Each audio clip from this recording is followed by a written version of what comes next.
to the What Really Happened radio show. The history the government hopes you never learn. Here is your host, Michael Rivero. And aloha, America. Welcome to our show. It's Friday, January 15th, 2016, halfway through the month, and boy, what a wild day it is. What a wild week it's been. We've got so much to talk about today. The phone lines are open, 877-300-7645. Tom is sitting in our control room taking care of business. I think it's Tom, actually. I forgot. Yeah, it is Tom. And quick program note, the Lady Claire will be joining us in hour number 3 today, and Ken O'Keefe will be our third hour guest on Monday. Lots of stuff to talk about. All right, let's get into it. Obviously, the big news today, despite a obvious effort by the plunge protection team yesterday to try and turn the market around and start a new rally, it didn't take. Asian markets were down, European markets were down, American markets way down. Because the old conventional wisdom of the trend is my friend doesn't work anymore when people understand the trend is an artificially created construct. And so people are now selling the rallies. They're seeing every time the market gets pushed up, now's the time to get out. Because gravity is coming on back. We are looking right now at $2.3 trillion worth of value from the American stock market since its peak last year. We're looking at $1.5 trillion loss of net worth just this year, and it's only been 2 weeks. Only yesterday, there was an article over in Cryptagon saying, here comes the biggest stock market crash in a generation, and it looks like it's starting. At the same time, if you are a customer of RBS or NatWest, the online banking system quit working. I'm sure it's just a technical glitch, and they weren't trying to prevent a run on the bank, of course, here. But the economic news is very negative. Remember the State of the Union speech, and President Obama got up there and said the U.S. has the strongest, most durable economy in the world. And anyone claiming that America's economy is in decline is peddling a fiction. Well, either Obama was lying to us all, or he just qualified for his own removal from office under the 25th Amendment. Because the numbers are bad all over the place. Walmart is closing hundreds and hundreds of stores, laying off 16,000 workers, and if Walmart can't make it, you know there is a retail disaster. Because the money junkies have grabbed all the money. Ordinary people don't have money left over after food and rent and medical costs to go buy stuff in the stores. And so retail is falling apart. And prior to 2008, consumer spending, retail was 60% of the entire economy, and now that has vanished. Oil prices are dropping. Up in Canada, oil is selling at $8 per barrel. The Baltic Dry Index has plunged to 394. It's all locking up. Canada's dollar is trading something like 69 cents to the U.S. dollar. And even though Canada produces a lot of its own food domestically, for some reason food prices have gone right through the roof up in Canada, and they're starting to panic up there. The indicators are all bad. And Obama's out there saying, oh, no, we've got this robust economy, and anybody who says we're in decline, it's a fiction here. And keep that in mind when Obama tells you that humans are warming the earth and you've got to pay a carbon tax, or that we're going into Iraq and Syria just to get ISIS. Anyway, apparently General Electric has decided to sell their appliance unit, their big-ticket durable goods unit, to China's Aiea group for $5.4 billion. And that means, China's a manufacturing economy. The U.S. isn't. We keep losing our manufacturing. We keep selling it, trading it away, and think that we can run the nation's economy by forcing everybody to use the U.S. dollar. But that's not going to work any longer. Now, Wall Street, the Federal Reserve, and all these banks taking part in the plunge protection team, they are in a major corner. Because they've been buying up, first of all, back in 2008, they bought up all those worthless mortgage-backed securities, to get them off the books of the Wall Street firms so the Wall Street firms wouldn't collapse, but they're still on the books at the Federal Reserve. All the banks involved in plunge protection team operations, buying huge blocks of overvalued stocks, those are now on their books. They can't dump them without triggering a market crash. And if there is a significant market correction, which seems to be on the horizon, most of these firms on Wall Street are going to be insolvent overnight. That's how fragile it all is. Corporate media is still out there trying to blame China. It's all China wrecked their economy and it's dragging the rest of us down. No, China didn't do it. Private central banking did. And that constant accumulation of imaginary debt imposed on everybody for permission to engage in commerce. That's what did it. And we have been through all of this before. That's why ancient religions, including early Christianity and Islam, banned the practice of usury. You think they just sat there and said, "What we need things to ban here? We'll ban adultery, we'll ban killing, we'll ban stealing. Let's ban usury." They didn't just make it up. They had seen ancient civilizations destroyed by debt-based economies. That's why they put it into the religion. Because the people that are followers of the religion don't have the education to understand economics or mathematics. So if you want to give them a good piece of advice, make it a religious prohibition.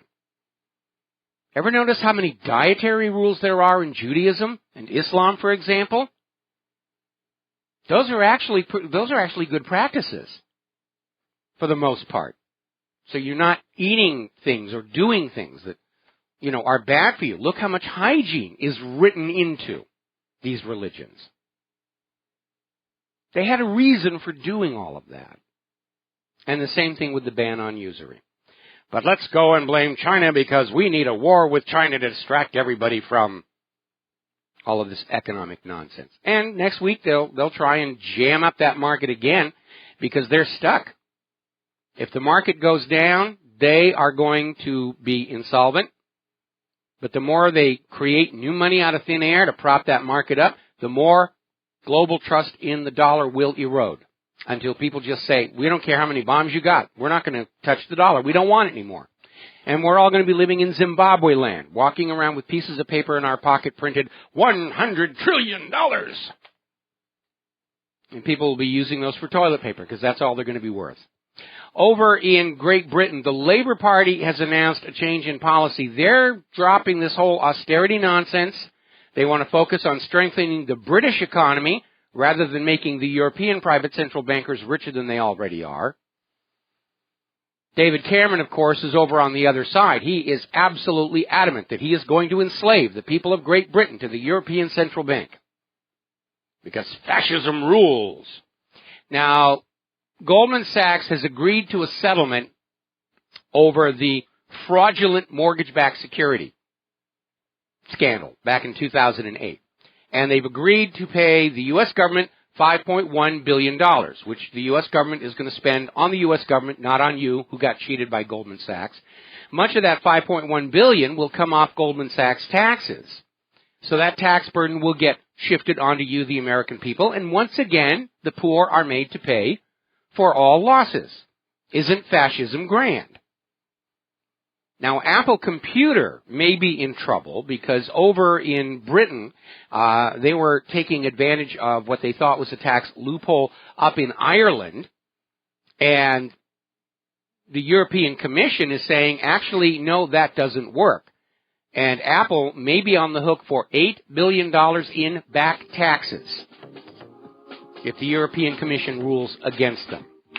At a time when they're having trouble selling iPads and iRings and iWatches, that could be a major blow. We'll be right back. Aloha, America. Welcome back to the show. We're talking about the economy, especially in light of the rather severe market drop today. And it doesn't look like it's going to change direction. PPT's in a panic. They can't start a trend people will follow. People are now selling the rallies. They're seeing every uptick as a chance to get out with most of their money still intact. Their best option is a controlled descent trying to avoid an outright panic. But at some point, there's going to be a panic. Now, we are seeing the inevitable result of what happens to a nation's economy when you have a privately owned central bank issuing all the public currency as a loan at interest. This model of banking has been around for 300 years, and it lies behind every failure of a nation, every war, every impoverished, starving population. It is an absolute failure of a system. That's why the United States fought a revolution to break free of that kind of slavery, only to be sold back into that slavery by a corrupted Congress and a corrupted president 100 years ago. And despite everybody knowing the reason for all this economic upset, why the rich are getting richer and the poor are getting poorer, the government is absolutely determined that you will continue to live in slavery to private central bankers. We're not going to go back to that economic system that the United States started with. How do the bankers make money off those poor, starving bankers? They're not allowed to make wealth off of your work. What are they going to do? Get real jobs? So we're looking at this article over here in Investment Watch blog. There is a study that was done by the RAND Corporation. Now, the RAND Corporation has been around for a long, long time. It is a government think tank.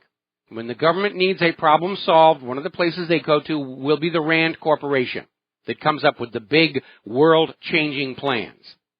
And apparently one of the plans that the U.S. government has assigned to the RAND Corporation is how to attack and destroy decentralized digital currencies, like Bitcoin.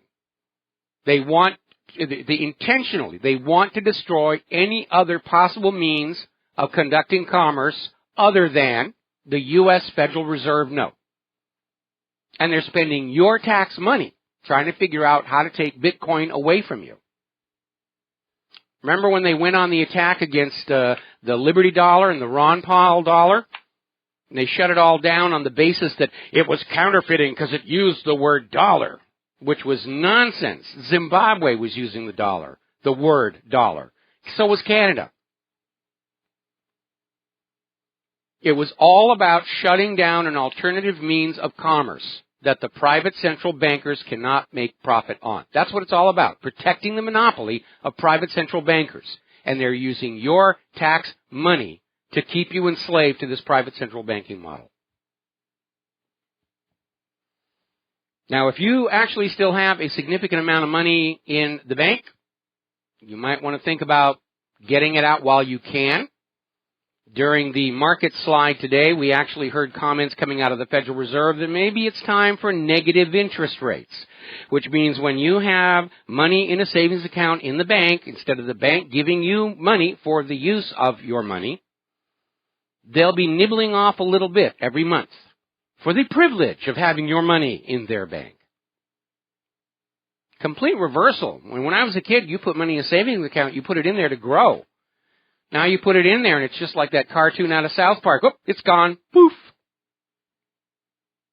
You should have no more money in the bank right now than you need to cover your immediate obligations. Have the rest under your control. Currency, silver, and gold. Now, there's a very interesting article that came out over deviantinvestor.com talking about how anybody who doesn't understand that gold and silver prices are being rigged is dangerously naive.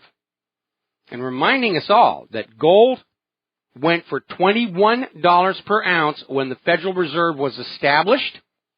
Look at the gold prices today. Even with all the price suppression, gold has increased in value relative to the U.S. dollar by a factor of about 50.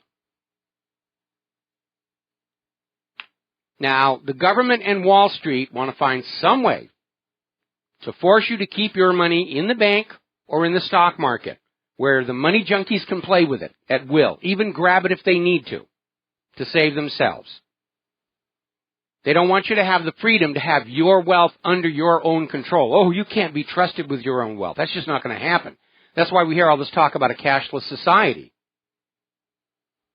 And gold and silver prices have been artificially suppressed to discourage people from closing their savings account or emptying the savings account, emptying their stock portfolio, and getting into metals. But as the market continues to tank, people are going to be dumping their stocks. They were today. That's what caused the downturn.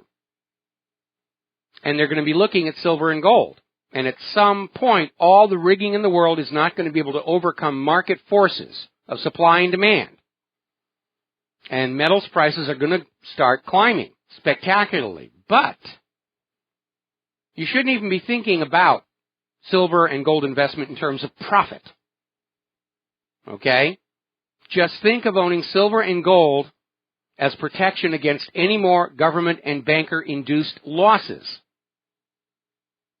Because if you have silver, gold, platinum, tantalum, whatever, under your own control, in your home, buried in the mayonnaise jar out behind the pineapple plantation, there is nothing the government can do to change its value. There's nothing Wall Street can do to take it away from you. It's under your control. And I guarantee you, when they finally declare that cash is going to be banned, there will be a ban on silver and gold ownership at the same time. Because otherwise everybody will take their little plastic banking card, go on down to the nearest coin dealer and say, empty that plastic, give me the equivalent in silver and gold. They want to take away your freedom to handle your own money the way you see fit. And again, it's an indication of how the government feels they own you. And everything that you own is the property of the government. Your children are the property of the government. You're being treated as livestock. Farm animals aren't allowed to have any of the wealth their labor produces, are they? You're being treated exactly the same way. All right, we're going to take a quick phone call here. George in Texas, aloha. Welcome to the show. What's on your mind? Well, how you doing, Mike? The thing is, I also like give a lot of credit to President Putin. I think he should have been a man of the year. But basically it's because how he's trying to prevent wars, hoping that this economic system will collapse without a war starting, hoping so the American people and the rest of the people realize who done it. Well, I mean, that's definitely a major part of it. And, again, Putin was there for the collapse of the Soviet Union. And I'm sure that he, like I, sees the obvious parallels here with our banking system and our political corruption. And he's hoping that the U.S. is just going to crumble on itself and will get out of this mess without nuclear weapons showering all over the world. Okay? George, we're going to take a break for commercials. Stay on the line. I'm going to come back to you after these words from our sponsors. And aloha, America. Welcome back to the show. We're talking with George in Texas. And, George, did you have more you wanted to share with us?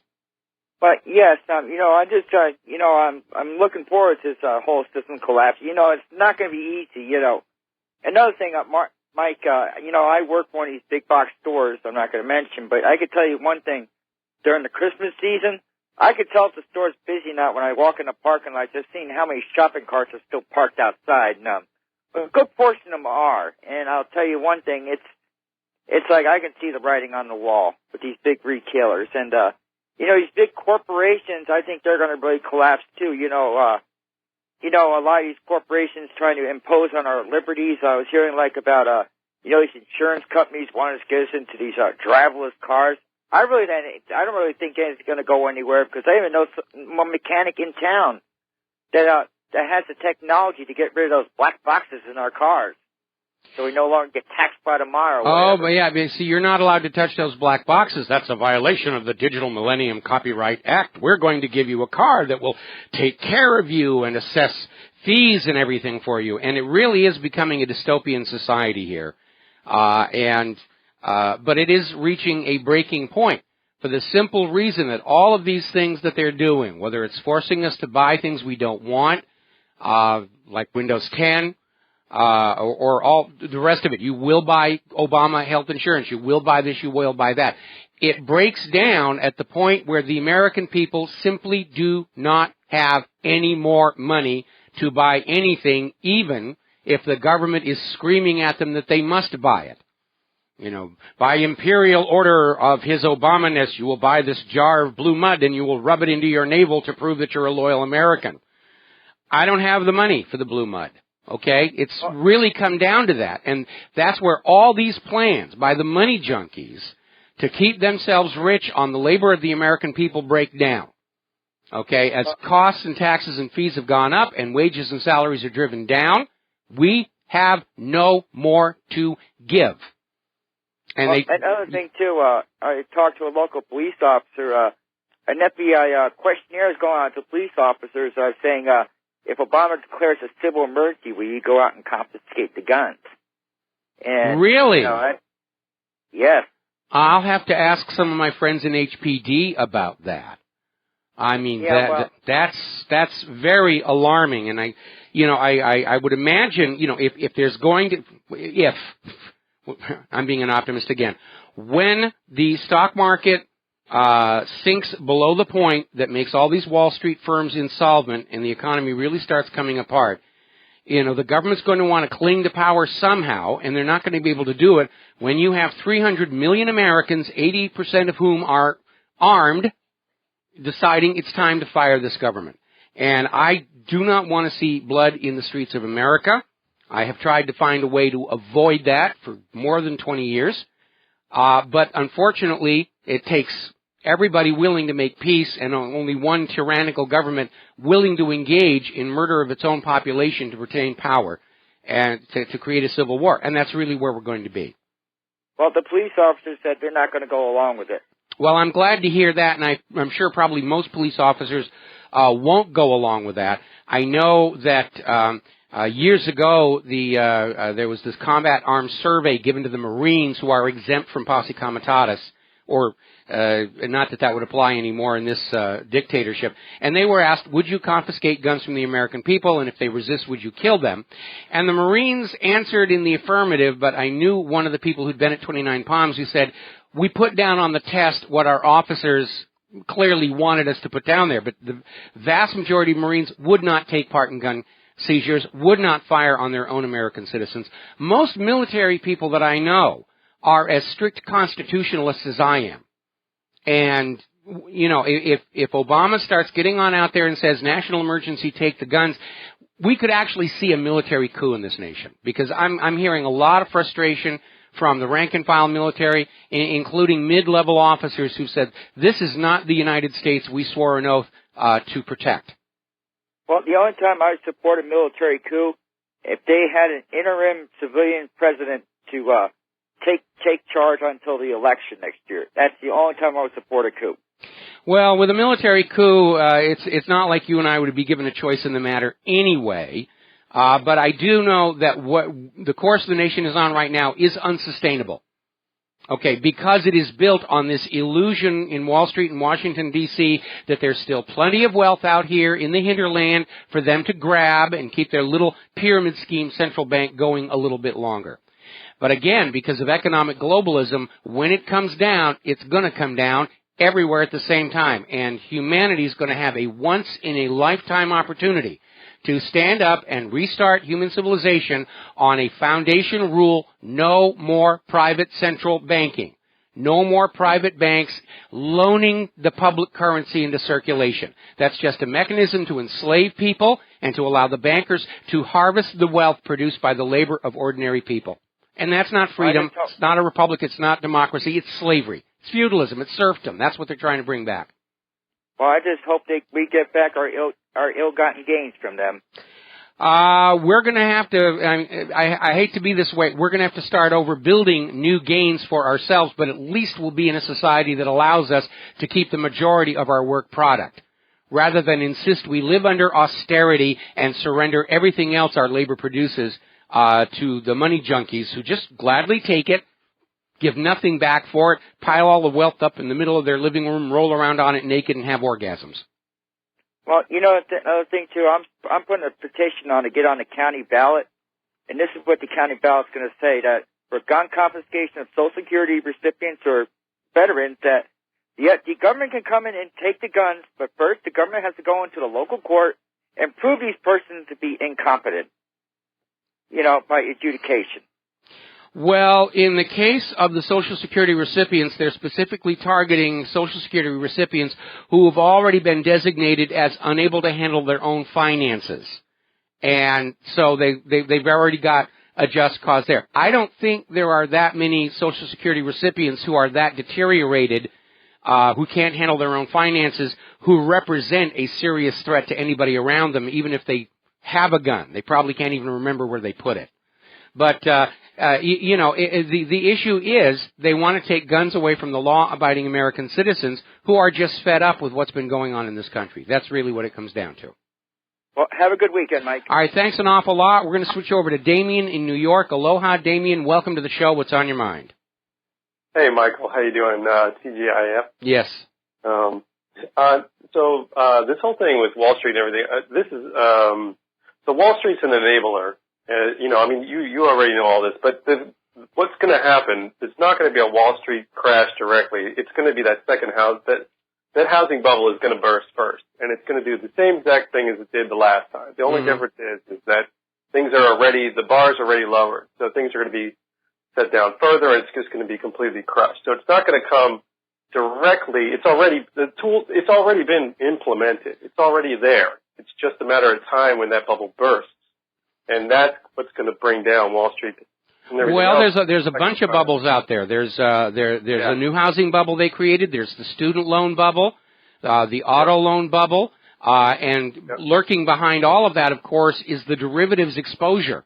Because at some point, they're going to have to say, this is a crash, this is a default, the derivatives become activated, and nobody's got that kind of cash, and that's when they're going to bring out the printing press, and we're all going to walk around with Zimbabwe-like paper notes in our pocket saying, this is worth $100 trillion.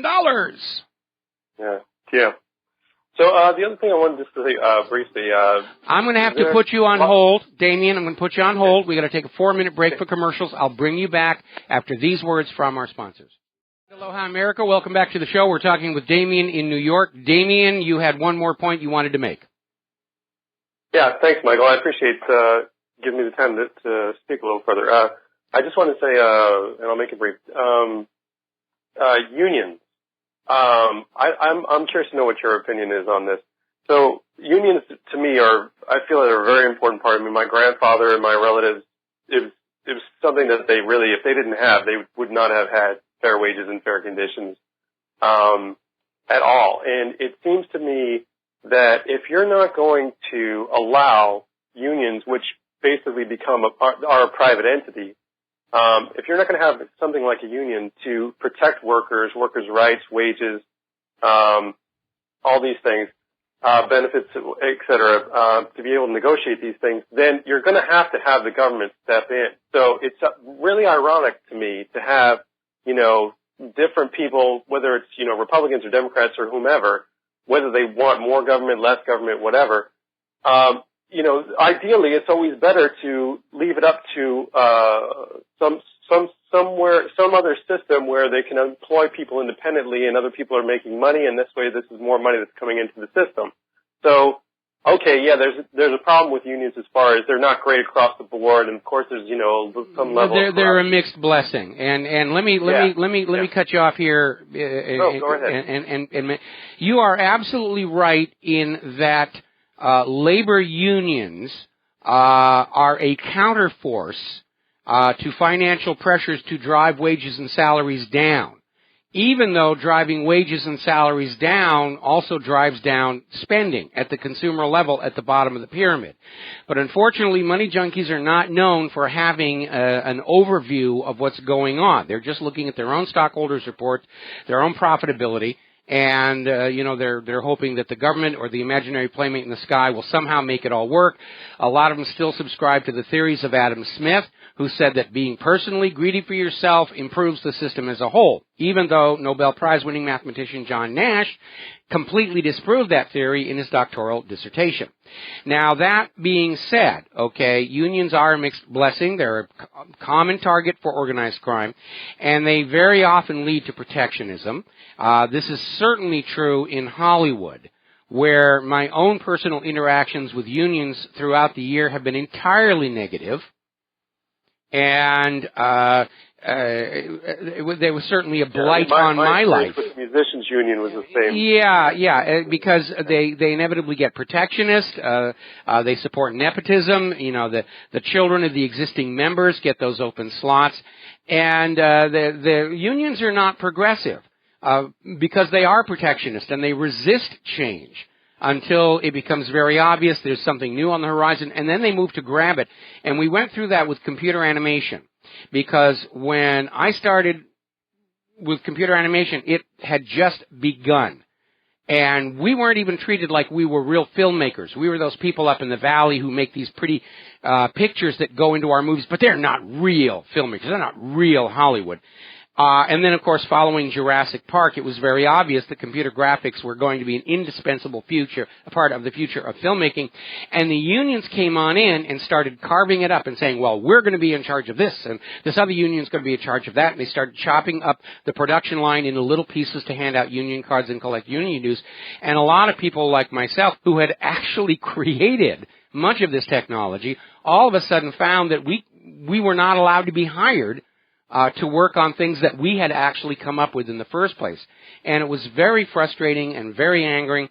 And out here in Hawaii, the unions had a lot less control, and that actually made filmmaking a lot more fun and enjoyable here.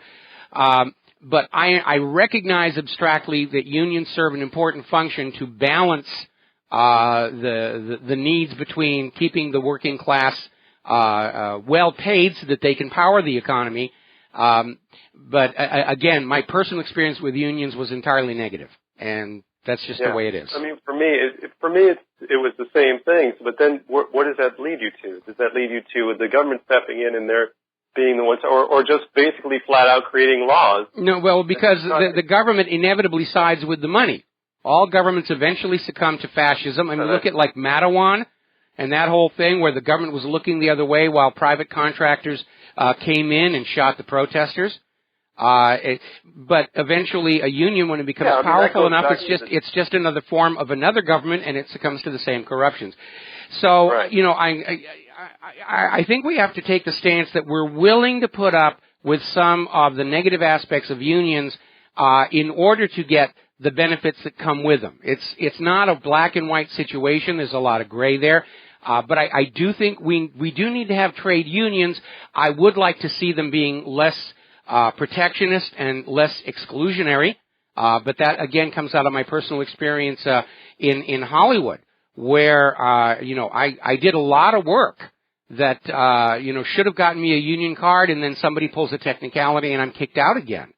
And that was very, very frustrating and angry. It's one of the reasons I wound up going into computer animation. It was the one area I could go into where I didn't have some shop steward looking over my shoulder and telling me that I was somebody was filing a grievance against me or something. And then, of course, computer animation became the hot topic, and the unions moved in on it and took it over. But, again, my own personal negative experience with unions, they do serve a useful function. And I think we're going to have to put up with the negative stuff to get that. Because until somebody restores decent wages and salaries to working class Americans, we're never going to have a good economy again. Because contrary to the hallucinations of the money junkies, an ultra-rich 1% does not a good economy make. Yeah, I agree 100% with that. Okay. Thanks for sharing your experiences, and best to you and Claire. All right, thanks an awful lot. We're going to let you go. Let's get some stories through here. We're running out of time. As you know, the Swedish foreign minister came on out saying that it was time to investigate some of the abuses of Israel against the Palestinians, calling them extrajudicial executions bordering on war crimes. Netanyahu basically came out and said the Swedish foreign minister is stupid. She's immoral. Somewhere in there, I'm sure there was anti-Semite, Jew hater wanting Hitler to come back and gas the Jewish babies in the ovens. And Netanyahu's throwing a tantrum like a little child. He's out there saying the Swedish foreign minister, she dresses funny and her dog smells bad, and I'm going to kick and scream until you make her go quiet. Now, apparently, up in Germany, there were some 1,500 artworks discovered in 2012, left over from the Nazis, and of course, immediately Israel said, oh, those were all looted from Jewish homes. You just have to send them all down here. And they set up a bunch of researchers to go through and look at the provenance and determined that only 5 of the paintings out of the 1,500 were actually looted from Jewish families by the Nazis that are willing to return those 5. Israel is just going ballistic. No, those all belong to us. You have to give us all the money. We're supposed to have all of that. And they're throwing another tantrum, and everybody's just sick and tired and fed up with listening to all this constant whining over events that happened before all of us were born. Now, as you know, the U.S. is once again bombing Syria and Iraq, telling you, the American people, that we are bombing the bad guys, ISIS and Al-Qaeda. And Syria and Russia are wrong to not let us go into Syria and Iraq to bomb ISIS and Al-Qaeda. Russia has responded by saying that they have been keeping very good radar track of Russian flights over Syria. And they will, if they feel it's necessary, provide detailed maps of just what it is the United States has been bombing. And we know from the time before Russia came into Syria, at Syria's invitation, the U.S. was caught bombing food storage facilities, water supplies, power stations, civilian infrastructure. Syria's government is saying that the U.S. attack on Syria has cost Syria billions of dollars of necessary economic industrial infrastructure, none of it having anything to do with ISIS and Al-Qaeda. Now, over at the United Nations, UNICEF has declared that the starvation that is going on in Syria is in fact a war crime. And they're right, it is, and that means every U.S. politician that supported those rebels against Assad and created this mess are now guilty of war crimes, and they need to stand trial. That includes President Obama and former Secretary of State Hillary Clinton, who smuggled Libyan weapons into rebel hands in Syria. Book 'em, Dano. We'll be right back. Aloha, America. Welcome back to our show. Hour number 2. The phone lines are open, 877-300-7645. Kind of a little note coming out of the world of entertainment and arts. They're bringing back the X-Files. There's going to be a whole new X-Files series. They're bringing back David Duchovny as Fox Mulder and Gillian Anderson as Dana Scully. But the show is going to have a somewhat different focus. It's not going to be about UFOs and werewolves and vampires and the Mothman and all the rest of that. The show's producers are saying they're going to be looking at 9/11, world government, NSA spying. I hope not to make fun of it, but if anybody from the new X-Files is listening to this broadcast, I am available as a consultant. And you'll get your visual effects for free. All righty, getting on to more serious news here. The State Department has announced that the U.S. and Russia have agreed to have Syria talks without any preconditions. Preconditions are a way where parties being driven toward peace talks can stall or mess them up ahead of time. Israel's a master of that. We'll have peace talks with you just as soon as you agree up front to everything that we want. Which, of course, sort of obviates having talks at all. If you just give Israel everything that they want, that's all they want right there. They're done. Up in Ukraine, Kiev forces once again are continuing to shell the Donetsk airport. And over in Iran, it's been kind of fun watching this whole situation with these two boats and watching the reaction of the Warhawks, in particular John McCain, who is just absolutely furious that Iran treated our sailors the way they did, gave them lunch and let them go. We needed Iran to be torturing these people. We needed them to throw them in a dungeon and starve them. How are we going to get a war out of a very nice meal followed by a trip home? And McCain is on the warpath against Barack Obama, saying that Obama has turned a blind eye to the humiliation of the United States of America by Iran in his desperation to keep the P5+1 deal, which tells you what McCain's real agenda is. On behalf of his true masters in Tel Aviv, he is out to kill the Iran deal. He is out to find a way where the U.S. doesn't have to lift sanctions against Iran, even though Iran has already complied with all of the requirements of the P5+1. McCain is trying to find some way to kill that. And he's still out there acting like this was an attack by Iran, even though the U.S. has now officially admitted that, yeah, these U.S. warships crossed the line, violated Iran's sovereignty. And the story has changed. Now, originally, the story was there was a mechanical breakdown on one of the boats, and they just drifted on the prevailing currents across the line toward this Farsi island where Iran has military facilities.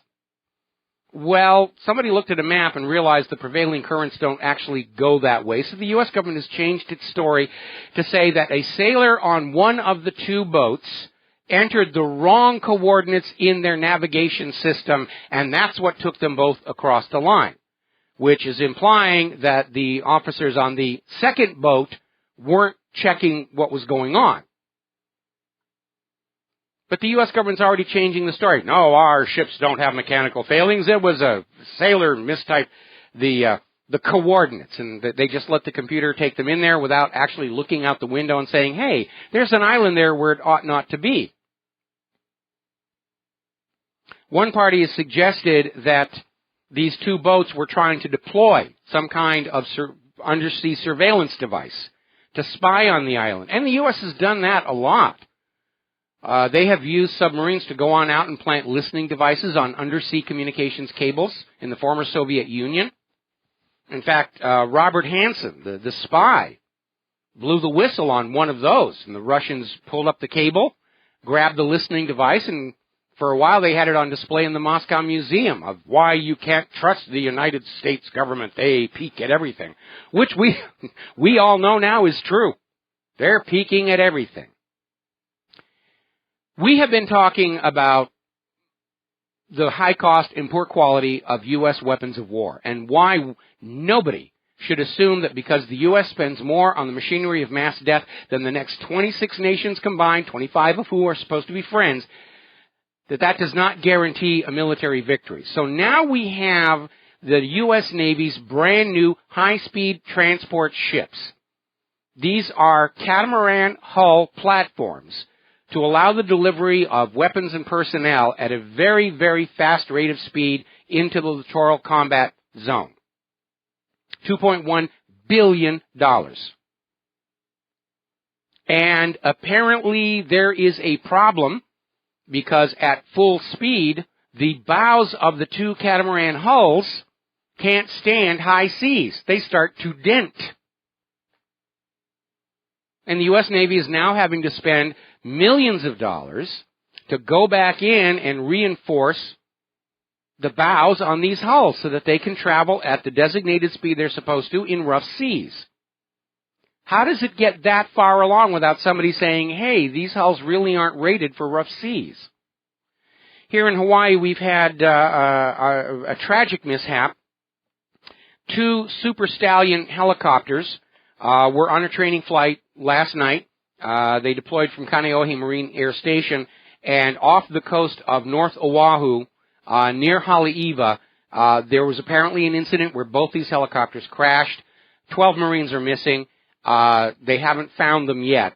A lot of wreckage, fire on the water, and we saw those all the time. These two Super Stallions are constantly flying around and around and around in formation training flight, and I'm going to take a guess here that what happened is in the dark, they got a little too close and the rotors hit, so they couldn't auto-rotate down to the surface of the ocean.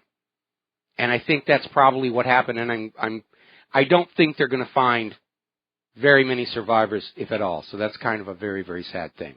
Now, the U.S. Air Force has done one very smart thing.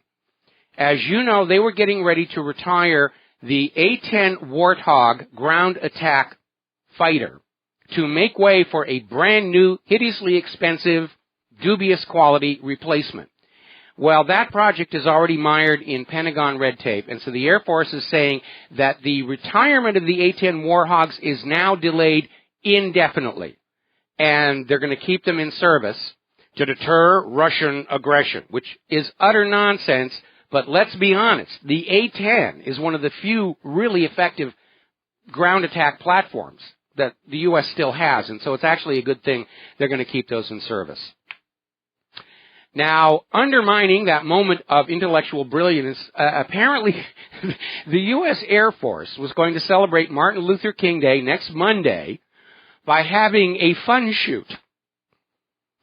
And, of course, that provoked a pretty lousy reaction down in Georgia, and the U.S. Air Force has had to pull the flyer about, let's have a Martin Luther King Day fun shoot. Apparently, not remembering just how it was Martin Luther King died. Oh, my goodness. Here we are.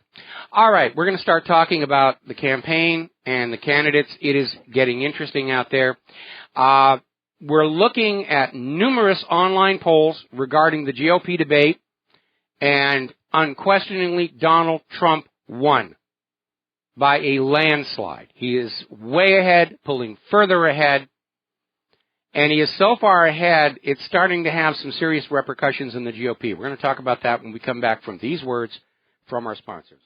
And aloha, America. Welcome back to the show. We're talking about the online poll showing Donald Trump once again winning the GOP debate. He's clearly the front runner. And he's spending far less on his campaign than all of the people who are currently in his dust cloud in his wake. And all those very rich people who have been funding Trump's competitors are starting to get very angry and say, have we wasted our money? People like Sheldon Adelson been funding Jeb Bush, John Kasich, Scott Walker, Rick Perry, Ted Cruz, Marco Rubio. And all their fundraisers are saying, it looks like we're wasting our money. Yeah, you did, actually. Now, when Nikki Haley gave the official GOP response to Obama's State of the Union speech, she actually spent a large part of it attacking Donald Trump. And one of the things she attacked him on was his anger when he gets out there talking to the voters. You know, how dare you be angry? And Trump says, yes, I'm angry. I'll gladly wear that label. And that's another reason for his popularity, because we, the American people, are angry at what's going on. And any candidate who doesn't seem to understand why we're angry or isn't angry themselves is immediately going to be distrusted. Trump is angry. So are we. That's why we're resonating. Now, over at Hillary Clinton's campaign, they're starting to get into a panic. Her poll numbers going to Iowa and New Hampshire are in sharp decline. Bernie Sanders is on the rise. And Hillary's poll numbers are starting to look worse than what she had in 2008 when she came in at third place in those early primaries. So it's falling apart. Now, earlier in the week, the Hillary Clinton campaign went into attack mode against Bernie Sanders. And a lot of people responded with sympathy for Bernie Sanders. Because remember, Bernie, on that Democratic debate, he got up there and said, I don't want to hear about the email scandal, and everybody cheered him. We're going to be above that. We're going to be talking about this. And then the Hillary Clinton campaign, as Bernie Sanders' numbers go past hers, they went on the attack. It backfired. Bernie Sanders' campaign received $1.4 million in campaign donations in a single day following that incident. Now the Clinton campaign is trying to backpedal, and they're saying that basically the attacks all came from Chelsea Clinton, who's out on the campaign trail on behalf of her mother. And an official Hillary Clinton campaign spokesman is saying, well, Chelsea went rogue. The campaign didn't officially sanction, these comments. We're not in attack mode here. So basically they messed up, and Hillary Clinton is going to dump the blame on her own daughter to get out of this mess. And I'm sure Chelsea's old enough and sophisticated enough to understand what's going on. But still, what does that say about a mother who's going to offer up her own daughter as a sacrificial lamb to get out of a major campaign strategic mistake? Now, down in Houston, there's an attorney, Newton Schwartz, who says he's not connected to any campaign. In fact, he's kind of leaning toward Bernie Sanders. But he's filed a lawsuit to take to court the issue of whether Ted Cruz is a natural-born citizen. And everybody is saying, oh my goodness, oh my, but you understand that this lawsuit can be delayed until after the election. This is a delaying tactic so that Ted Cruz can run. And if by some miracle he were to win, once he's the president, they're going to say, oh wait, we can't take him out of office. He's the choice of the people. And it's amazing. Ted Cruz's supporters are coming out with all this stuff. They're still insisting there's no legal definition of natural-born citizen. They're actually out there saying there's no Supreme Court ruling on what natural-born means. Yeah, there is. We found 4 United States Supreme Court cases that establish natural-born citizen means born inside the United States. Okay? That's basically it.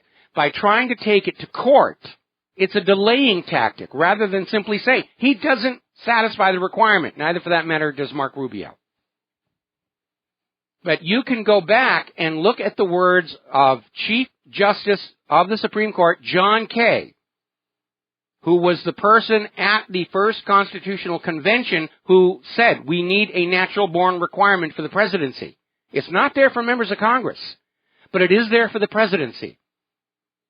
And John Kay said the purpose of this is to make sure this country, that the Commander-in-Chief of the American Army, will never be anything but a citizen born in this country. Because remember, the Founding Fathers knew the history of Europe, where because of all the marriages between royal families, the kings and queens were swapping back and forth, you had countries being ruled by people who couldn't even speak the indigenous language. And it led to more war and more confusion, and they wanted to avoid that in this daring new experiment called the United States of America. I know a lot of people are saying, yes, this lawsuit will settle it. No, this lawsuit is to delay the question.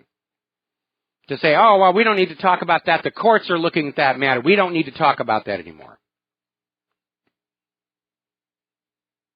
Yeah, we need to talk about it. Ted Cruz, and for that matter, Marco Rubio, should not even be candidates.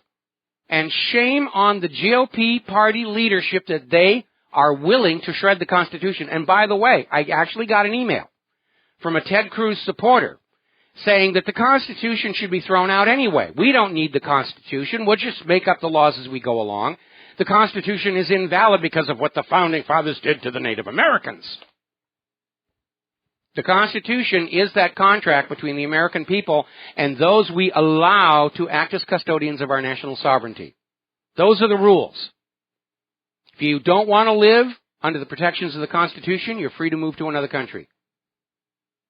But while you are in the United States of America and you are in the government, you are bound by those rules, or you are not a legitimate legal government. Now, we're getting this out there. Yesterday's show, I asked the Riveros Rangers to take that natural-born article and spread it on out. We're having an effect. I saw one poll showing that 27% of GOP voters do not think Cruz is eligible to be president. I saw another one where it was over 50%. We did a poll on that at What Really Happened. I haven't even looked at the numbers on that one. I'm going to assume it's very, very high. So, let's see. Poll. Where is that? Oh, I'll find it later on the next commercial break, which we're coming up on. As a matter of fact, we're just a few seconds away from that. So it is an important issue, and I think this lawsuit is a delaying tactic. It's not designed to resolve the case. The Supreme Court's already ruled what natural born means. We'll be right back. And aloha, America. Welcome back to our show. I went back and I checked the poll we put up at WhatReallyHappened.com. Is Ted Cruz eligible to be president of the United States under the Constitution? Yes got 52 votes. No got 730 votes. That's 88%. And we had a third option, screw the Constitution, tyranny now, which got 50 votes. So, there we are. The people have spoken. Up in Chicago, Rahm Emanuel is having to run around in circles and hide behind doors and under the furniture. He's being hit with questions regarding this situation where this 17-year-old Laquan McDonald was shot. And it has now come out that the police accounts of how this happened don't line up with the dash cam video. And the question is, at what point did Rahm Emanuel know that the police official story was not backed up by the available evidence? And he's just trying to run away and not deal with that either. Now, in the wonderful worlds of computers here, the same group that hacked CIA Director John Brennan's personal email claims to have breached the account of the Director of National Intelligence, James Clapper. Now, the Office of the Director of National Intelligence confirms that, there was a breach. The case has been forwarded to law enforcement because when it's cyber criminals stealing the property of ordinary people, we can't be bothered. But by golly, you don't bother us. They're never going to find anybody. Because the real criminals and the real terrorists can completely outclass the NSA. All right, we're going to grab ourselves a quick phone call. Glenn in Pennsylvania, aloha. Welcome to the show. What's on your mind?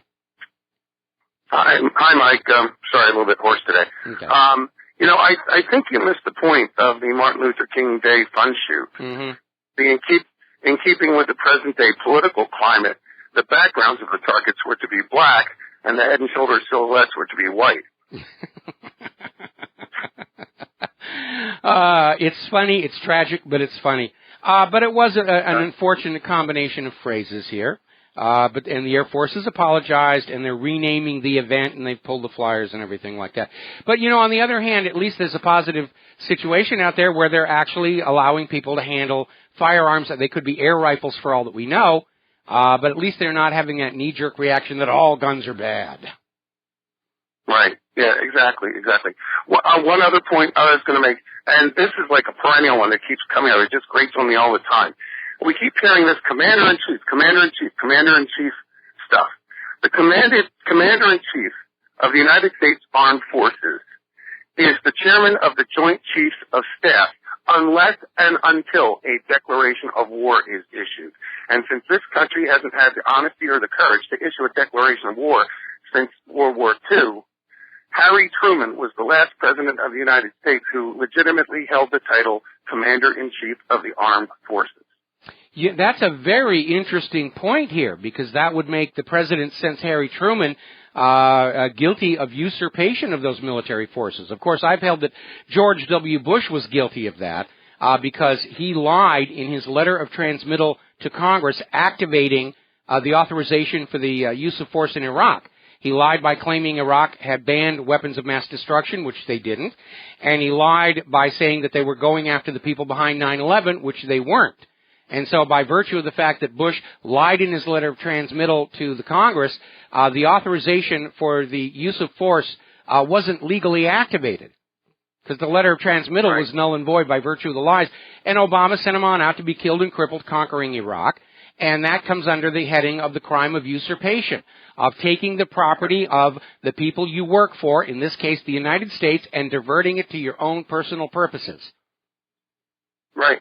We have a president who claims to have been a constitutional law professor who, at the same time, accepts the incorrect title of Commander-in-Chief of the Armed Forces. Well, as it turns out, Obama was never a professor. He was a lecturer.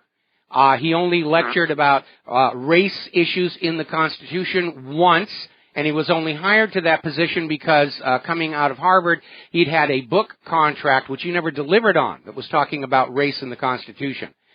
So he was not a constitutional scholar. He was not a professor. Again, he's lying. Go back to the State of the Union, all the things he was saying about how good the U.S. economy is. The man is a serial habitual liar. People in Washington, D.C. lie about everything. In fact, I think they're afraid to ever tell the truth about anything out of concern that we, the people, might actually learn to tell the difference. Yeah. Unfortunately, we live in a day and age where the ends justify the means is the clarion call of ethics, which it never used to be. The word weasels and spin doctors abound, and nobody's even quite sure what the meaning of is. Well, here's the problem where it really gets difficult. Everybody out there saying the ends justify the means, they're not even accomplishing the means anymore. Right. Okay? So even with their own twisted ethic, it's not. It's not working. It's not working. Yep. All right. Well, listen. Right, thank you very much. We're going to let you go here. Now, as you know, there is a hideous scandal going on up in Flint, Michigan, where the local government, to save a few bucks on their budget, stopped getting the city's tap water from the Detroit water system and instead started taking water out of a river known to be polluted with toxic materials, including lead. Well, actually, the river wasn't full of lead. The river was full of other toxins, including a high salt content, which started corroding and eating the water pipes and leaching lead into the tap water. And the government knew about it, knew that there was a way to fix it, didn't do it because they didn't want to spend the money, because money is much more important than human beings in government. But it's a big scandal, and now they're having safe water hand-delivered door-to-door in Flint. People in Flint are still being billed for the toxic water. We don't know who's paying for the safe water, and they're starting to hand out filters. All well and good. However, over in the U.S. House of Representatives, they have voted to block the clean water rule that was going to be part of the Environmental Protection Agency's Waters of the United States rule. And the regulation protects streams and wetlands used in local water supplies. But it failed because of lobbying from companies like Halliburton, Shelland, Tyson Foods, and others. So our government has got millions of dollars to spend on wars, billions of dollars, trillions of dollars on wars, billions to give to Israel. But they can't spare a few pennies to make sure your drinking water is safe. They want you all to be worried about the terror threat, but trust us, that water coming out of the tap, even if it's black and fizzing, it's okay to drink. Anyway. More bad news for statins. As you know, statins have come under attack for having very serious side effects. And doctors and the pharmaceutical corporations continue to push it, saying that these negative side effects, one of which may have been the cause of my youngest brother's death, it's worth the risk because it's a small price to pay for the statins to avoid a heart attack. Well, unfortunately, research has come on out saying that statins don't actually prevent heart attacks. They cause more damage to the heart than they solve. But they make money. It makes money. That's all that really matters. As long as we're making money, who cares if people are dying? Keeps the funeral homes in business. There's more money. Anyway. We're going to take a break for commercials. When we come on back, a little personal scientific vindication for yours truly that we'll be talking about.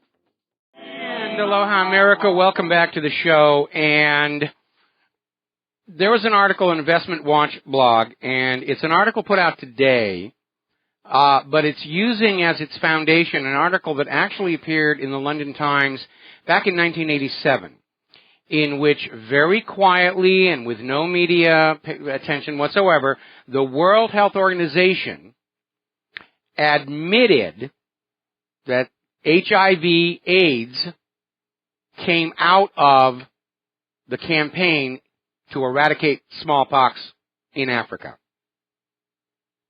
When in smallpox vaccinations, AIDS, HIV exploded there. Now, at the time, of course, when everybody was out there saying, oh, this is, God's curse on the gays, and they were trying to blame the HIV virus as having emerged from the green vervet monkey. Unfortunately, there was a problem with that. When a virus jumps species, it can always be made to reinfect the original host. That was never possible with the green vervet monkey. It was impossible to have HIV infect that animal and survive in it.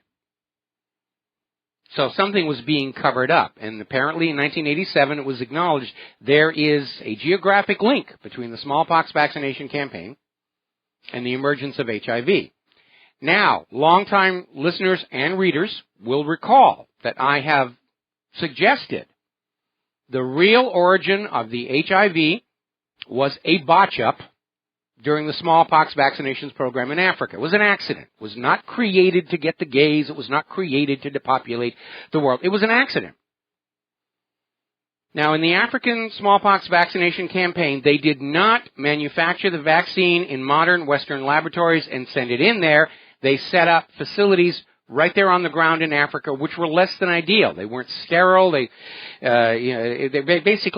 were shacks. And the vaccine was made by taking blood from cows with cowpox and culturing it on sheep's livers. But it was documented that many of the cows used as a source for the cowpox were also infected with bovine leukemia virus. And the sheep that the livers were harvested from for the culturing were also infected with the sheep Visna virus. Now, this all took place back at a time before recombinant DNA technology had started to evolve, and before it was realized that in the wild, viruses, dissimilar viruses, can meet and swap genetic information. That's why you have the viruses that have DNA from pigs and birds and humans all blended together. It does happen in the wild.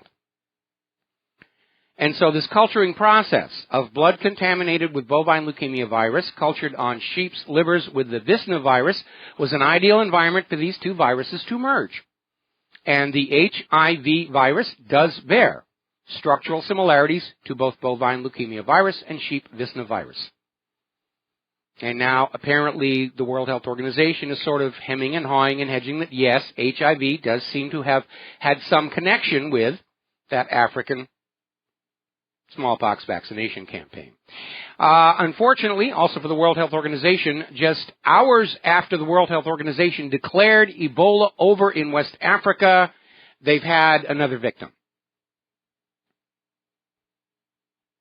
That's nasty, nasty, nasty. Now, the good news is Russia has come up with what seems to be a very effective vaccine for Ebola, and they're going to present it at the World Health Organization meeting in Geneva end of this month. And, of course, this is a huge upstage for these American companies that have been trying to develop an Ebola vaccine, one of which was conducting trials of the vaccine at that Kenema hospital where the African Ebola outbreak originated. Now, up in Canada, as you know, not too long ago, they had a 4.8 earthquake that basically is presumed to have been associated with a fracking operation. And as a result, the Alberta Energy Regulator has ordered the shutdown of the Repsol oil and gas site 35 kilometers north of Fox Creek. Because while 4.8 isn't a serious quake, there's clearly a danger there. I mean, if you look at the seismic maps of Oklahoma over the last couple of years since fracking really took hold, hundreds and hundreds of small quakes. And yes, they're small quakes. But when you are willing to subject the civilian population to earthquakes of any magnitude just to make a fast buck, and especially here with oil prices plunging, the fracking companies are losing money hand over fist anyway. It really was a very foolish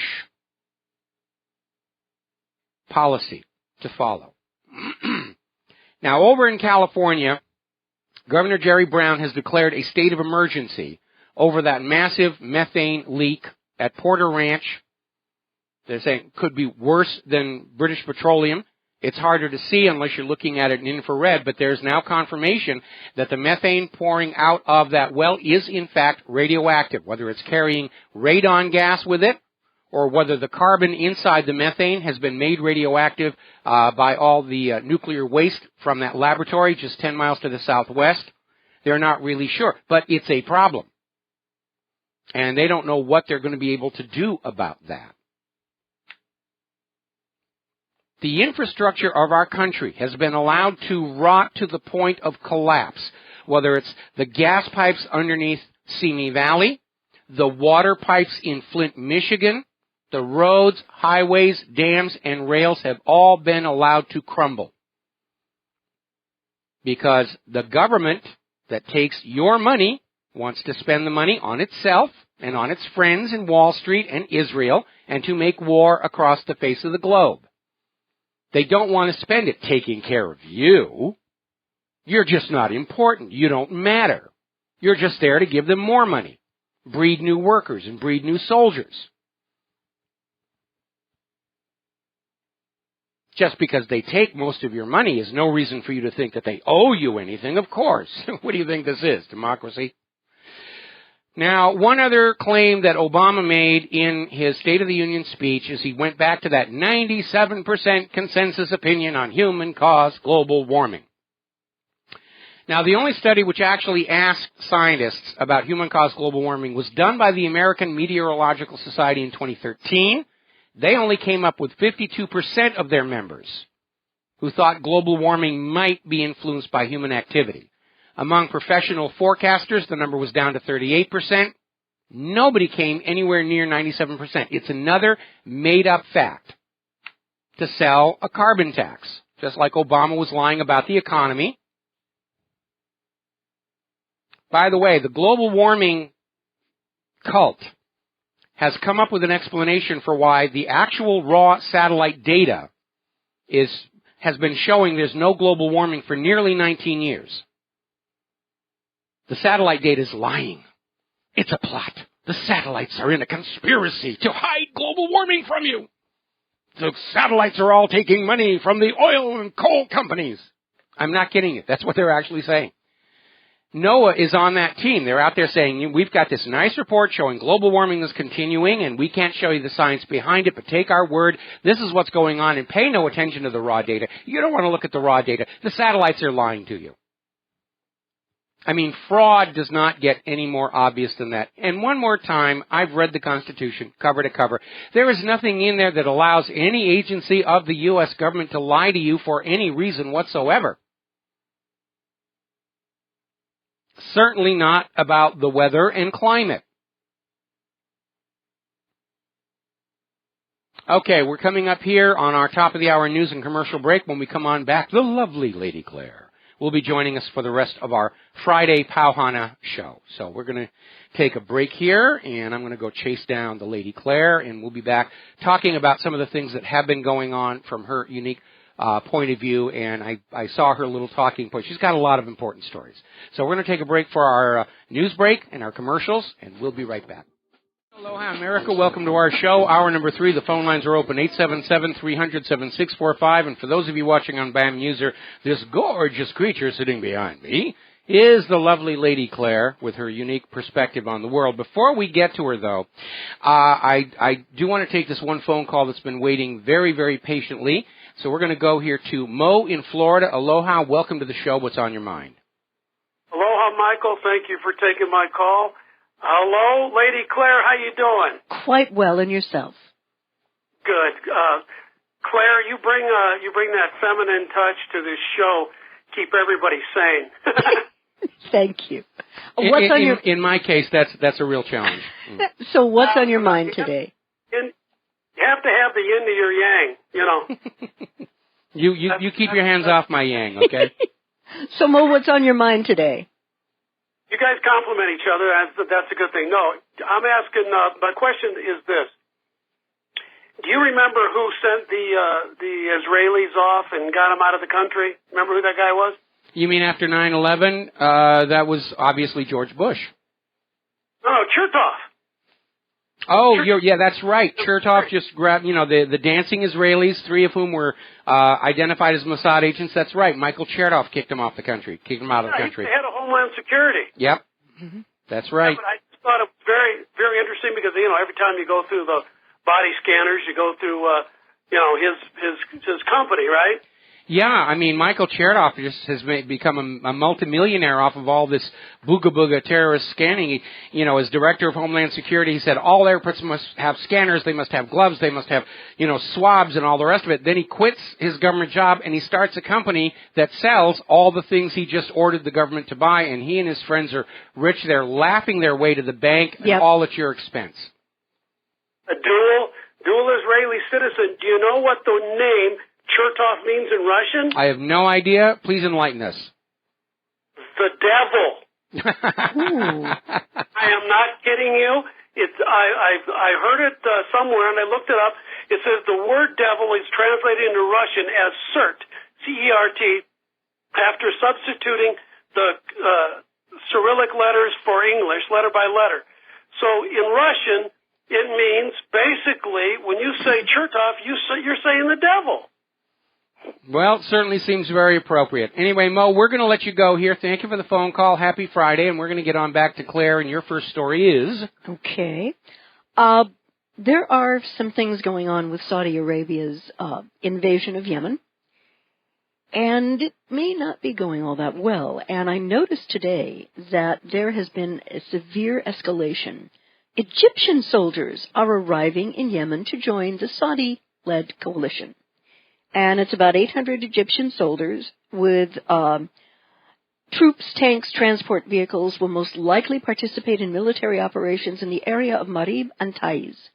In Aden, local security forces raided an unused warehouse near the port and found tons of weapons and ammunition, apparently smuggled by Al-Qaeda in the Arabian Peninsula. The Al-Hadi government is calling for civilians to report the suspected presence of QAP men in the city. Meanwhile, unidentified gunmen killed 2 traffic security officers in the city. The militants riding their motorbike shot and killed the 2 officers and their driver. The recent attacks show that the government security forces and Saudi-led coalition can't really secure the city successfully. And Mike, my sense is if they're calling in Egyptian troops, they're in trouble. Yeah, they are, and we need to be very careful about when they say they have found weapons and it's ISIS and Al-Qaeda and the rest of it, because the whole nature of the U.S. Intervention in the Middle East is duplicitous. Nobody's really sure who is on whose side. What we are sure of, though, of course, is the ultimate agenda, as revealed by General Wesley Clark back in 2003, and that is for the U.S. to either overtly or covertly conquer all of these countries and install U.S.-friendly puppet rulers who will continue to sell that country's oil for the U.S. dollar and conduct their nation's economy in a way that benefits Western financial corporations at the expense of their own people. Now, what's going on with Yemen? Only 2 years ago, President Obama was assuring us all it was a successful U.S. intervention. Okay? Of course, then he also thinks humans are warming the world and we've got a great economy. And here we are now where the people of Yemen came very close to kicking out their U.S. puppet rulers. In fact, for a while they were literally living on a ship in a harbor trying to maintain the appearance of being a government. And so all of a sudden Saudi Arabia goes in. They're dropping cluster bombs on civilian populations. This is a war crime. These cluster bombs are supplied by the United States. That makes the U.S. government complicit in these war crimes. And what they're trying to do is convince the Yemeni people to go back to accepting U.S. puppet rule. And the U.S. is using Saudi Arabia as a cutout and a proxy because the American people are sick and tired of all these wars, just like the U.S. is trying to use Saudi Arabia to start a war with Iran. Yes, I hear you. And I'd like to talk about that cluster bomb issue. Human rights groups say that there has been a marked increase in the number of Saudi-led airstrikes in Yemen. Many are worried about the use of American-made cluster bombs in civilian areas, which could pull the U.S. further into the conflict. Cluster bombs. Well, the U.S. is in the conflict. The U.S. is trying to pretend that they're not part of that, but of course they are. And it's not a Saudi-led coalition. It's a U.S.-led coalition. Yeah. Saudi Arabia is just acting as the proxy. Yeah, and one of the things about the cluster bombs is if they fall unexploded, they look very much like food packages that get dropped into various areas. And when toddlers find those unexploded bombs, they get curious, they start playing with them, and wind up getting blown limb from limb. This was an issue that Cynthia McKinney brought up during the second invasion of Iraq, where the U.S. humanitarian was dropping these food packets onto these war areas, but they were painted the same color and used the same typeface as the cluster munitions that were being dropped all over the place. And so, the people didn't actually know how to read English. They'd pick up one of these yellow objects thinking it was a food package, try and open it, and they'd blow a hand off. And it was an ugly, ugly, dirty trick. But even without people picking them up, large numbers of these cluster munitions do not detonate immediately. They're on the ground. They can go off if somebody just steps on one. If livestock steps on one, they blow up a lot of cows. Somebody's trying to plow the ground to make way for a food garden that'll blow up, and the shrapnel from the plow will kill the farmer. These are horrible, horrible devices, and the U.S. is still manufacturing them, and the Saudi Arabia is still dropping them all over civilians in Yemen. And apparently Saudi Arabia and the U.S. government believe, collectively, that they can get away with this kind of slaughter with impunity. Well, so far they can. Hang on a second. Let me go ahead and do what you're going to do. Claire and I are both still fighting this horrible, lingering winter cold that we picked up, and it's all over the island. I'm starting to think somebody dropped a test tube over at the biological weapons lab because everybody has this. Claire's choir rehearsal was last night, and we had, 6 people show up? Something like that. Something like that. Even the pastor couldn't make it because he's down with this thing. And as reported on August 19th of last year at U.S. News, the U.S. knows the Saudi government has employed cluster bombs in its ongoing war against Shiite Muslim rebels in neighboring Yemen, but has done little, if anything, to stop the use of these weapons. Okay, and I can take the rest of the show for you if you can't. Okay. Why don't you go ahead and clear your throat here, Ray? Welcome to the wonderful world of professional show business. And it's been a nasty, nasty, lingering cold. All right, so Claire's going to go try and get her voice back.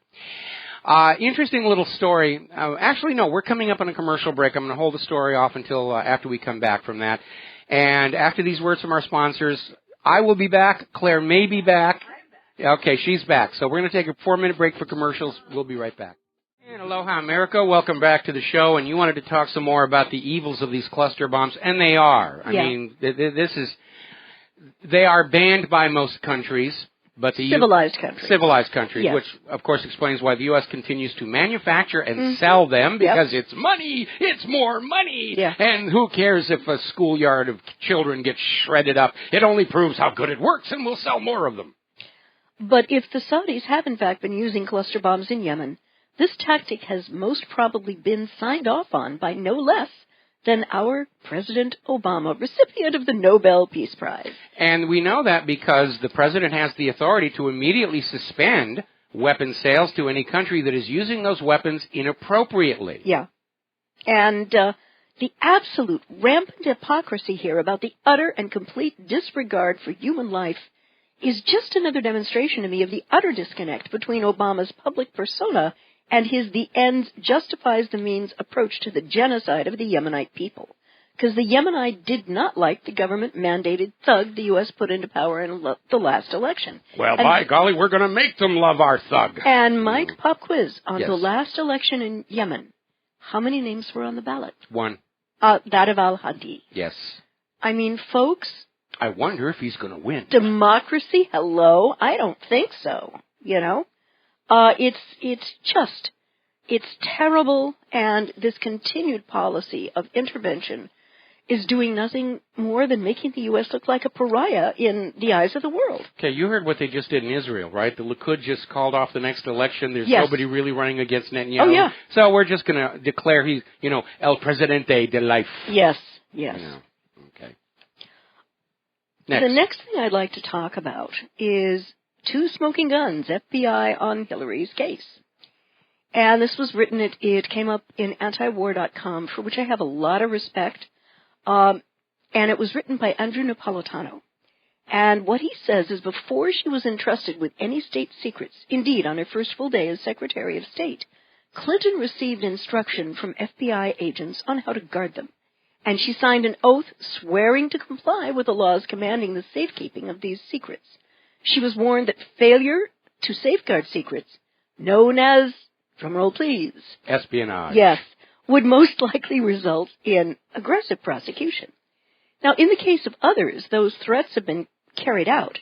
The Obama Department of Justice prosecuted a young sailor for espionage for sending a selfie to his girlfriend because in the background of the photo there was a view of a sonar screen on a submarine. It prosecuted an heroic Marine for espionage for warning his superiors of the presence of an al-Qaeda operative in police guard inside an American encampment because he used Gmail to send the warning. Now, Mike, while I seriously doubt that Clinton's going to wind up getting prosecuted because, let's face it, she is one of the most corruptly entitled, rich, and politically elite members of her peer circle. She's one of the Olympians, the untouchables. Yeah. And we know, Claire and I know from personal experience all those many years ago, the FBI are the protectors of the Clintons. Mm-hmm. They were protecting them in the issue of the murder of White House Deputy Counsel Vincent Foster. And so I I'm not optimistic the FBI is actually going to do their job. I think what we're going to see is they're going to investigate, because now they're stretching into that area where Larry Klayman had filed a RICO lawsuit regarding the Clinton Foundation. Yep. That got thrown out of court. Now the FBI has taken over that investigation, and I hate to be cynical about this. I would not be surprised if the FBI comes out a few months from now and says, well, you know, we really looked. We searched hard. We had 100 agents looking at this. We're the FBI, and we didn't really find anything that's going to lead to charges. But even if they do, even if they recommend charges to the Department of Justice, the final decision whether to hand down an indictment will be in the hands of Loretta Lynch. RAG. The Attorney General. Yeah. And so I don't think it's going to happen. The Clintons know where all the dead bodies are buried. They know how they got to be dead bodies. And they've got the goods on pretty much everybody. But in the court of public opinion, Hillary is damaged goods. Yeah, and these charges may well work to derail her candidacy. And let me share with you one of the things that make me think that this is definitely possible. You know that I'm a fan of Larry Wilmore, the Nightly. He and I do not always agree, but he's funny. The people around him are funny and edgy. And they did this sketch last night of a campaign aide who's desperately trying to assuage Hillary Clinton because she's screaming and try to get on the list for Bernie Sanders. And it was hysterical. So if Larry Wilmore is going there on the Nightly show, they have a sense, they have an intuition, an understanding that things may not be roses between now and the election for Mrs. Clinton. Well, I would certainly like to see that. But getting her off the campaign, for me, is not enough. Yeah. I want to see her and her husband in prison for what they have done. And there is still that question that I'm going to continue asking, and I hope you will help me ask it. Okay.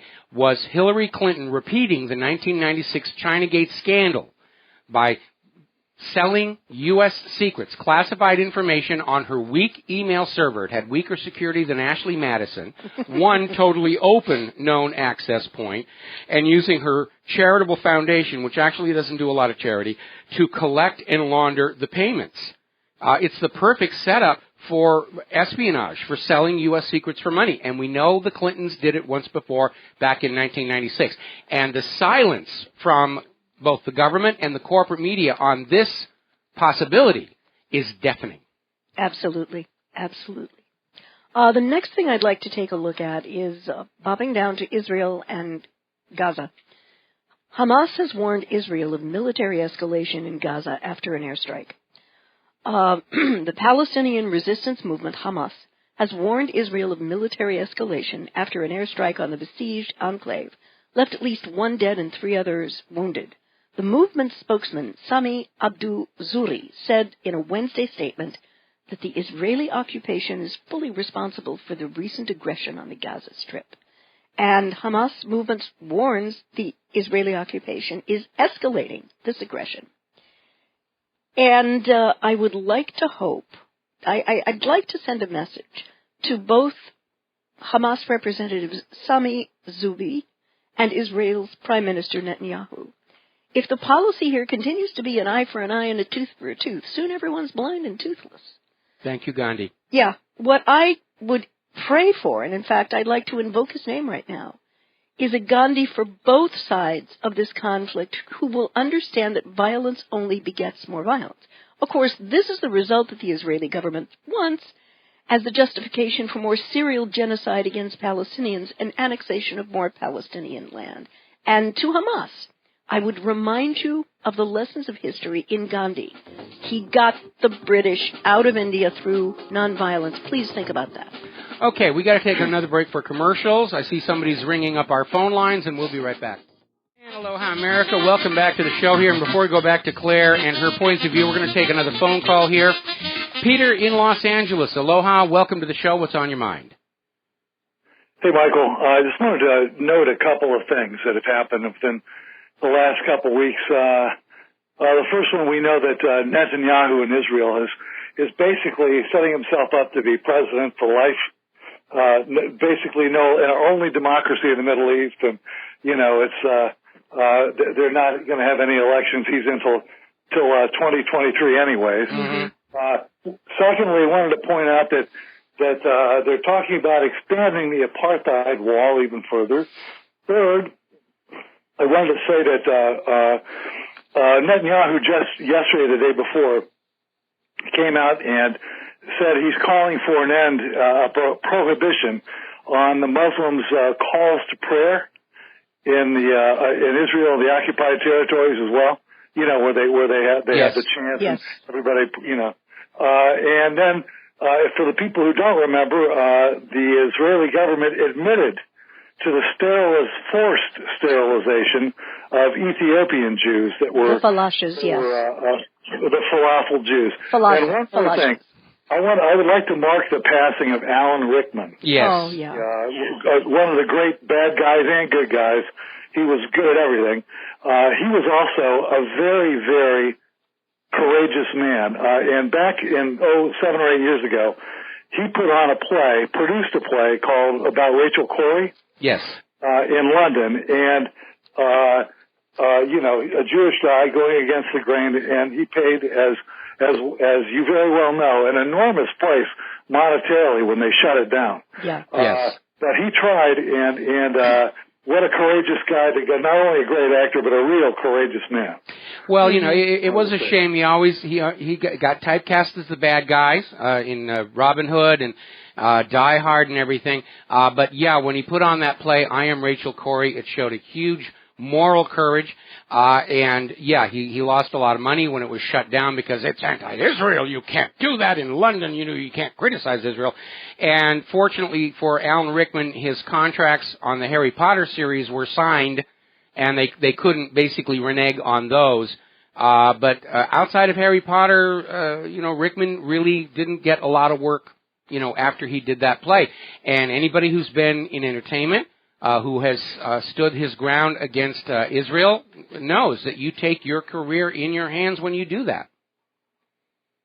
One more thing, if I could bring it up. Last week, Netanyahu was in Los Angeles, where I live. Yes. Backing up traffic, and he apparently had lunch or dinner with Arnon Milchan, the Hollywood producer, the dual citizen guy who admits to smuggling nuclear components out to Israel illegally. Yes. He admits to being a spy. Yes. Attending that were, among other people, Robert De Niro and Leonardo DiCaprio and all that. But here's a guy who admits to being a spy, and yet there he is up in the Golden Globes and everything else, and yet we have, and by the way, a spy much to the detriment of the United States security. And here we have, what's his name, Edward Snowden, who's trapped in did utterly courageous and was just obeying basically the law and morals. And there he is. He's a total outcast. It is. And, the interesting thing is Netanyahu, while he was in Los Angeles and meeting with the Hollywood luminaries, basically came on out and said, you got to start making more movies about Israel. You got to make movies about how good Israel is and, how Israel's always right and the Palestinians are always bad. So he's out there openly lobbying for Hollywood to continue to be a propaganda organ for Israel's agenda. And as I mentioned on the show the other day, I'm sick and tired of movies about Israel. I'm sick and tired of movies about Nazis. I'm sick and tired of movies about the Holocaust. And I'm not going to buy any tickets to any more movies about Israel. And I don't care who's starring in them. Well, he produced Revenant, by the way, which I will not go see because of that. Yes. But at any rate, there you go.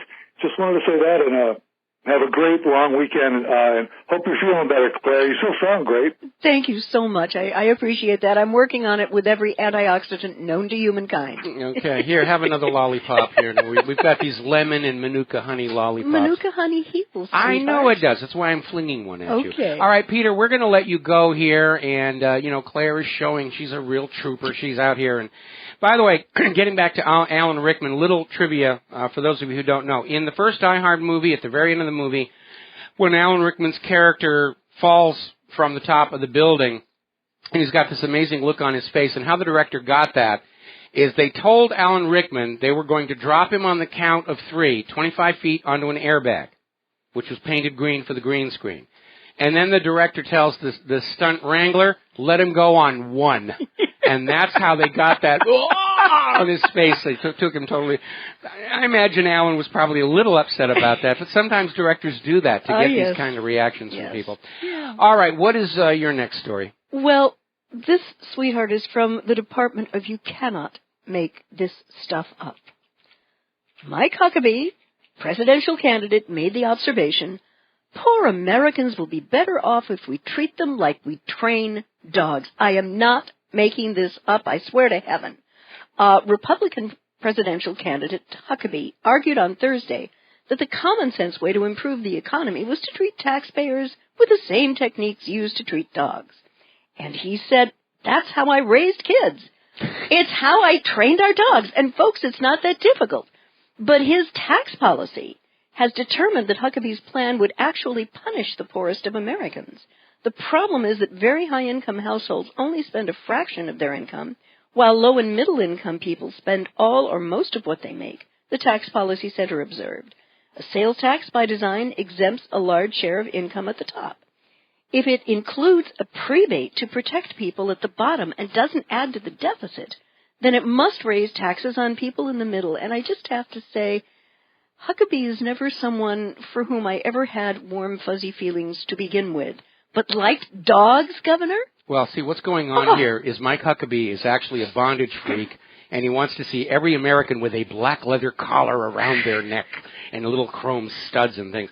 You need to remember, Huckabee was one of the Clinton cronies down in Arkansas. Yeah. Mike Huckabee succeeded Bill Clinton as governor of Arkansas and inherited that whole Iran-Contra gun and drug smuggling mess when Bill Clinton got the big promotion. Right. All righty, so... yeah, and that's kind of absurd. I mean, I feel sorry for Mike Huckabee's kids if he's raising them the way you raise a dog. Like, you know, when they wet themselves, does he whack their nose with a newspaper? Ouch. You know, make them sleep in the garage? And, I mean, that's absurd. You know, heel. That was the bitter That's end. a little bit out there, and Yeah. I'm not surprised. Huckabee's not doing all that well in the polls. Yeah. I'd like to move over now to Asia. Okay. And what, Hawaii's not good enough for you? No. This is a metaphorical. Oh, metaphorical. Yes. All right. More Islamic State terrorism in Jakarta, Indonesia. Who's pulling the strings? And why? Where does Indonesia fit into the Islamic State in Iraq and Syria? According to the West's official narrative, it doesn't fit at all, except in the most abstract, ideological way imaginable. But if you understand that the U.S. and its allies created ISIS on purpose to fight its proxy wars in the Middle East, North Africa, Central, East, and South Asia for it. The U.S. is not fighting ISIS by any means and is only using the organization's existence in Syria and beyond to justify extraterritorial military aggression and meddling across the globe. And the real reason this has come about right now, Indonesia has been defying U.S. pressure to join Washington's proxy conflict with China in the South China Sea. They've been looking for more economic and military ties with China, and then wham, they get attacked by ISIS. Yes. It makes perfect sense. Yeah. ISIS is the U.S. government's hit squad. Yeah. Do what we say or ISIS gonna get you. Yeah. All right, we got to take a break for commercials. We'll be back with the last segment of our program today after these few words. And aloha, America. Welcome back to our last segment of our Friday Pauhana show. And Claire, what did you want to talk about? Well, apparently the Philippine government has been urging joint patrols with the U.S. amid sea dispute with China. And the Philippines have asked the U.S. states to hold joint naval patrols, a defense ministry spokesman said on Thursday, amid a territorial dispute with China in the South China Sea. Foreign and defense ministers from the United States and Philippines met in Washington this week for the second time. I think that's significant. Yes. In more than 3 years to discuss trade, security, and focusing on the South China Sea. We are suggesting that we also patrol the area together, Peter Paul Galvez told reporters in Manila. There is a need for more collaborative presence in the South China Sea. And they didn't quite commit yet. U.S. Navy Secretary Ray Mabus underscored the importance of the relationship with the Philippines, but declined to comment on the Philippine request for joint patrols. Mike, these joint patrols are going to be just another poke in the eye to China, and there is going to be only so much antagonism before the Chinese government is going to feel like they're going to have to do something? Well, I think the Chinese government is playing it very cool, the way Yes. Putin is, because we all know what's going on. Yeah. The U.S. economy is ready to implode, and the U.S. government is desperate to find somebody to blame it on. Some war, any war. They're trying to blame it on China, Yep. or they're blaming it on oil, or they're blaming it on, the phases of the moon, or Planet X, or whatever they're out there. And the U.S. has a prior history of getting into these self-created economic nightmares and getting out of them, or at least distracting from them with a bloody world war. And we can see how hard the U.S. is trying to start a war. War with Iran, war with Russia, war with China. On the news break, they're talking about a preemptive strike against North Korea for having an H-bomb test that everybody admits didn't really work. No, and, you cannot look at and think about any kind of military aggression against North Korea without China coming in and saying, okay, bring it. I don't think China would bite, even You if don't the U.S. think so? I don't think so. Wow. Because China and Russia and all these governments understand all they have to do is sit quietly and do nothing, and the United States government and financial system is going to destroy itself the way the Soviet Union did. Yeah. And Putin is not going to give the U.S. an easy out. I don't think China's government's going to do it. And the U.S. is literally in a situation of saying, we need a bloody war to blame the coming economic crash on. We don't even care who it's with. Next week they may declare war on Antarctica. Or Luxembourg. Death to penguins. Or Luxembourg. Yes. Yeah, it worries me because unfortunately... Those penguins are all in black. I think they're ISIS agents. Okay. Just because a tactic is potentially the most ham-fistedly, pig-headedly stupid thing the U.S. government can do, isn't a guarantee that they're not going to do it. No, that's policy. What stupid thing can we do today, and how can we sell it to the American people? Yeah, and the difficulty is, and the thing that keeps me awake at nights, is realizing that all of the people that developed foreign policy and domestic policy in the previous administration and the current administration never really had the ability to think a scenario through. And that is terribly dangerous for the future of our country and the world. Now, we've all heard the phrase jingoism, yes, which normally applies to political campaigns where you have slogans like Tippecanoe and Tyler too, and Remember the Maine, and all of that. And it's called jingoism. And it's one thing to have that to sell a candidate to the public, but to have candidates who win their office on jingoism and slogans come on in and start doing the actual job the same way, that's where it gets dangerous. Yeah. Because you have somebody who'll come up with an idea, we'll suppress oil prices and that'll wreck Russia's economy. Yes, great idea, let's do it. And they get caught up in the groupthink and they move forward. Nobody wants to say, hey, that may not work out the way you want, because they can lose their job. And also because of the fracking industry has just gone belly up. Well, that comes on the tail end of it. Yeah. I mean, that was enacted as a policy last year, and it backfired horribly, and is part of the contribution to what's going on right now. But we have seen a consistent pattern, whether it's the arming of ISIS and Al-Qaeda, whether it's the handling of the Benghazi consulate, with the lies about Saddam's nuclear weapons, the lies about Assad's sarin gas. They come up with an idea. We'll tell America Saddam has nukes, and they'll support the war. And they don't think it all the way through to the ramifications.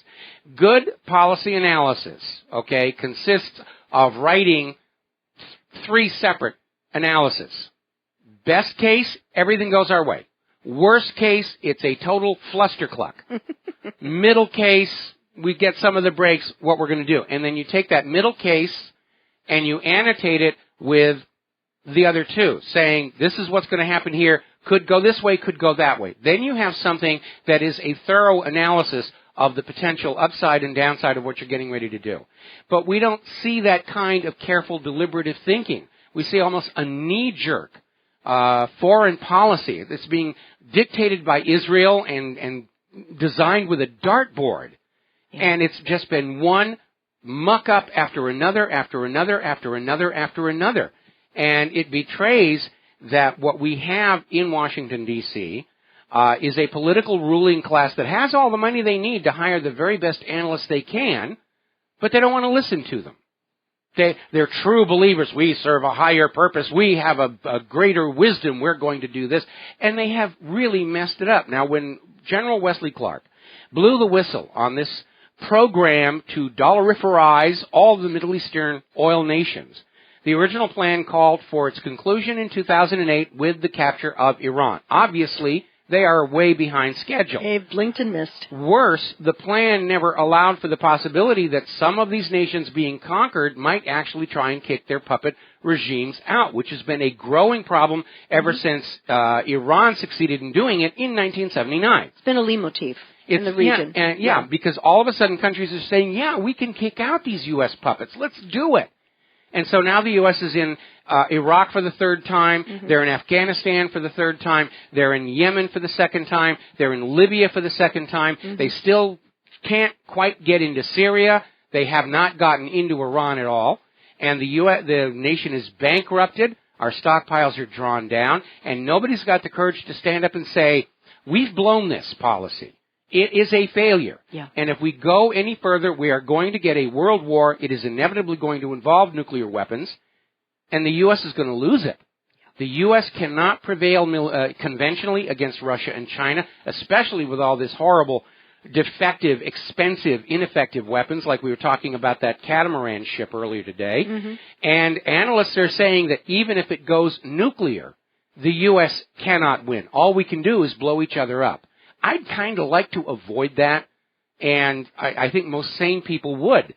But we have people like John McCain who are out there who are just absolutely monomaniacally focused on, I must be right.